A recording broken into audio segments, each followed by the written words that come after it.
Idea video इयत्ता पहिली ते दुसरीच्या मुलांच्या मातांसाठी. नमस्कार. आजच्या मीटिंगमध्ये आपले स्वागत आहे. आशा आहे तुम्हाला मागच्या आठवड्याचा आयडिया व्हिडिओ आवडला असेल. चला आजच्या कामाची सुरुवात करूया. मागच्या आठवड्यातील मुलांसाठी कृती, वर्कशीट तसेच आपत्कालीन क्रमांक या व्हिडिओवर आपले अनुभव सांगा. आम्हाला माहीत आहे तुम्ही मुलांसोबतच्या कृतीचा व्हिडिओ व्हॉट्सअप ग्रुपला पाठवला असेलच. चला त्यातीलच एक छानसा व्हिडिओ पाहूया आणि त्या माता आणि मुलांसाठी टाळ्या वाजवूया.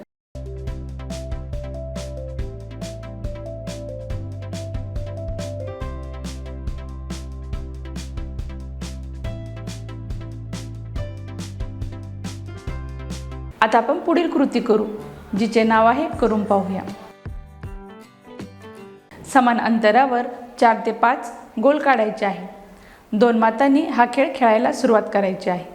प्रत्येक गोलामध्ये मातेने दगड ठेवत जायचे आहे. जी माता सर्वात आधी सर्व गोलात दगड ठेवेल ती माता विजयी होईल.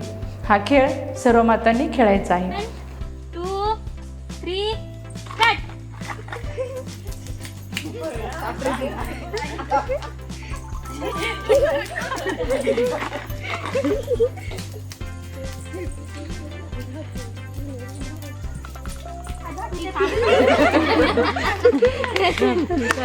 चला आता पुढील कृती करू, जिचे नाव आहे काही नवीन शिकूया. भारतीय संविधानाने मुलांना मूलभूत अधिकार दिले आहेत. त्यामध्ये मुलाला संरक्षणाचा मूलभूत अधिकार मिळावा याची तरतूद केली आहे. चला तर मुलाला संरक्षणाचा मूलभूत अधिकार काय आहे? चला तर मग व्हिडिओच्या मदतीने समजून घेऊया. या व्हिडिओचा फायदा तुम्हाला कसा होऊ शकतो सर्व मातांनी एक एक करून गटात सांगा. संरक्षणाचा अधिकार. भारतातील बाल हक्क कायद्यानुसार मुलांच्या संरक्षणाचे अधिकार, सर्व प्रकारच्या हिंसाचारापासून संरक्षणाचा अधिकार, उपेक्षा किंवा निष्काळजीपणा यापासून संरक्षणाचा अधिकार, शारीरिक आणि लैंगिक शोषणापासून संरक्षणाचा अधिकार, धोकादायक अंमली पदार्थांपासून संरक्षणाचा अधिकार. बालहक्कांशी संबंधित कन्व्हेन्शन म्हणजेच करार अनुच्छेद 34 नुसार सरकारनं लैंगिक शोषणापासून मुलांचं संरक्षण केलं पाहिजे. अनुच्छेद 35 नुसार मुलांचं अपहरण किंवा विक्री होणार नाही याची सरकारनं काळजी घेतली पाहिजे. अनुच्छेद 36 नुसार मुलांच्या विकास प्रक्रियेत बाधा आणणाऱ्या सर्व घटकांपासून त्यांचं संरक्षण केलं पाहिजे. अनुच्छेद 38 नुसार सरकारनं 15 वर्षाखालील मुलांना सैन्यात भरती होऊ देऊ नये. युद्धक्षेत्रातील मुलांना विशेष संरक्षण मिळालं पाहिजे. अनुच्छेद 39 नुसार उपेक्षित किंवा अत्याचार झालेल्या मुलांचा आत्मविश्वास आणि स्वाभिमान उंचावण्यासाठी त्यांना विशेष मदत मिळाली पाहिजे.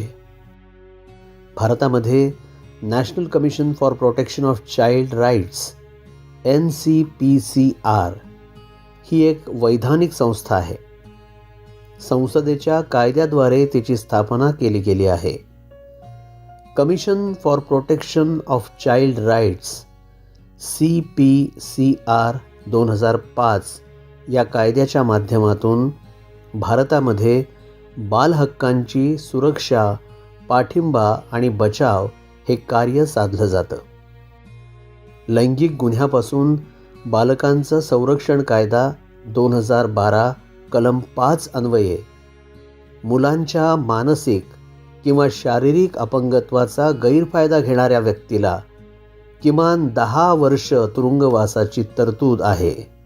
ही शिक्षा जन्मठेपेपर्यंत वाढूही शकते, तसंच आर्थिक दंड देखील भरावा लागतो. त्याचप्रमाणे कलम 9 अन्वये अपंग मुलांवरील वाढत्या लैंगिक अत्याचाराविरोधात कारवाई करण्याच्या अधिकारास मान्यता देण्यात आली आहे. या अंतर्गत 5 वर्षांच्या शिक्षेची तरतूद करण्यात आली आहे, जी 7 वर्षांपर्यंत वाढू शकते आणि ती व्यक्ती आर्थिक दंडासाठी पात्र आहे.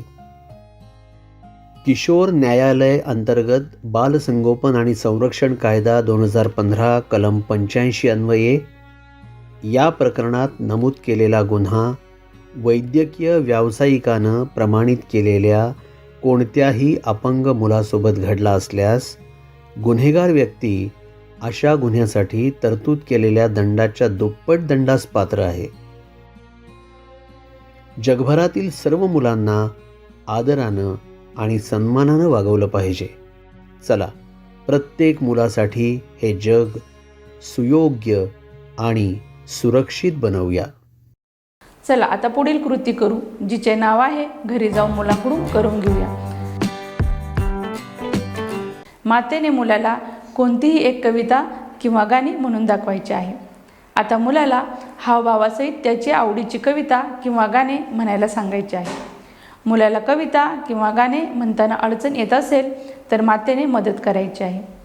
दिलेल्या वर्कशीट मुलांकडून सोडून घ्या. आजच्या कृती इथेच संपत आहे. अशाच नवीन माहिती आणि कृतीसोबत पुढच्या आठवड्यात पुन्हा भेटू. तोपर्यंत तुमची आणि मुलांची काळजी घ्या. धन्यवाद.